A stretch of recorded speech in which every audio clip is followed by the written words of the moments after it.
খুশি, কি খুশি। একটু আগে যে কান্না করতেছিলা তুমি, কেমন করে কান্না করতেছিলা জানি দেখি।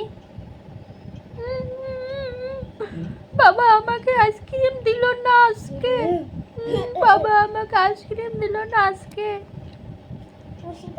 এখন আইসক্রিম কে দিল? কাকাকে থ্যাংক ইউ কইছো? বাবা কও নাই, কও নাই কেন, কও নাই, কইতে লাগে তো। ভাত তো অমন করে যদি ভাত খেতো তাও তো। আইসক্রিম এমন কি আছে যে আইসক্রিমগুলা? আমাকে একটু দাও তো বাবা আইসক্রিম। দিবা? কই যাও? হ্যাঁ কোথায় যাও? হুম, তোমাকে না সকালবেলা আমি এগ রোল বানিয়ে দিলাম, তুমি না খাইলা? হ্যাঁ, আবার মামা বানাই দিবে। মামা এগ রোল বানাতে পারে না তো।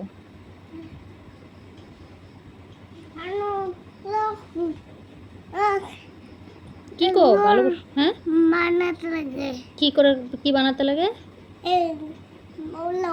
হ্যাঁ লোকগুলো এগ রোল বানায়, তো ওখানে কি হবে? আমি খাইছি। খাইছো তো। এখন যদি আমরা আবার এগ রোল খাইতে যাই, লোককে তো টাকা দিতে লাগবে, এগ রোলের দোকানদারকে তো টাকা দিতে লাগবে। তোমার কাছে আছে?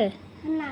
তাহলে তুমি, ও তো 10 টাকা আছে, 10 টাকা দিয়ে এগ রোল দেয় না তো, 30 টাকা নেয়।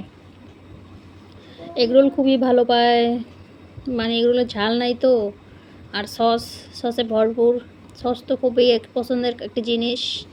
তো এগরোল মানে এগরোল খাওয়া শুরু হয়েছে পুজোর থেকে, মানে যখন যেদিন আমরা ঘুরতে গেলাম প্রথম দিন, তো সবেতেই তো ঝাল। এখন কি খাওয়াই? মোমো নিয়েছিলাম। দাঁড়াও দাঁড়াও দাঁড়াও, এই যে তো মোমো নিয়েছিলাম, তো মোমোতেও ঝাল।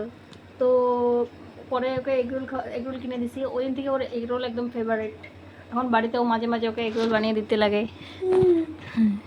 এগরোল পেলে এই দেখো এগরোলের কথা শুনে কি খুশি।